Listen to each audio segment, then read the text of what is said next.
এনসিপির দেশ গড়তে জুলাই পদযাত্রা এখন সুনামগঞ্জে।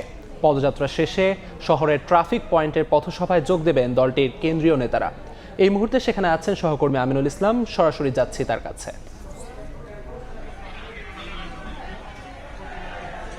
জুলাইয়ের এই আন্দোলনের পরবর্তী সময়ে এনসিপির যে কর্মকর্তা, যেসব দায়িত্বশীল পর্যায়ের নেতাকর্মীরা রয়েছেন, তারা সিলেট অঞ্চলে তাদের পদযাত্রাটি আসলে গতকাল থেকে আসলে শুরু করেছিলেন হবিগঞ্জে। আজকে তারা রয়েছেন সুনামগঞ্জ জেলায়।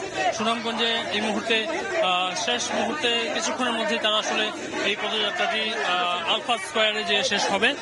তারা শুরু করেছেন এই পদযাত্রাটি সুনামগঞ্জের কেন্দ্রীয় যে মসজিদ রয়েছে, কেন্দ্রীয় মসজিদ থেকে শুরু করে এই পদযাত্রাটি তারা সুনামগঞ্জের আলফাজ স্কোয়ারে যে পথসভায় তারা মিলিত হওয়ার কথা রয়েছে। এই আজকের এই পুরো যে কার্যক্রম, সেটিকে সম্পন্ন করতে গেল কয়েকদিন ধরেই সুনামগঞ্জের যারা এনসিপি নেতাকর্মীরা রয়েছেন, তারা তাদের পর্যায় থেকে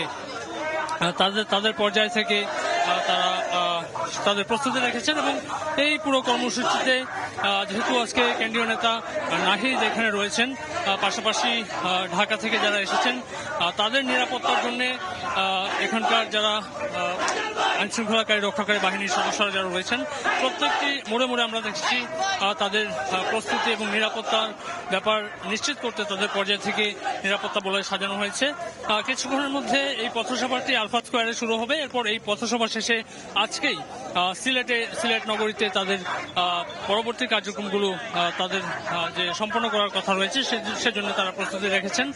এদিকে সিলেটেও আসলে আমরা দেখেছি জোর প্রস্তুতি চলছিল। গেল কয়েকদিন ধরে প্রচারণা ছিল সুনামগঞ্জে এবং হবিগঞ্জে যেরকম ছিল, সিলেটে তাদের বিকেল নাগাদ এই কর্মসূচিটি সম্পন্ন হবে। এরপর তারা মৌলভীবাজার উদ্দেশ্যে আসলে রওনা করবেন। তো এই ছিল আসলে সুনামগঞ্জ জেলার যে এনসিপির যে কার্যক্রম এবং তাদের যে পথসভা এর সর্বশেষ পরবর্তী সুনামগঞ্জ থেকে এনসিপির দেশ গড়তে জুলাই পদযাত্রার সবশেষ খবর জানাচ্ছিলেন সহকর্মী আমিনুল ইসলাম।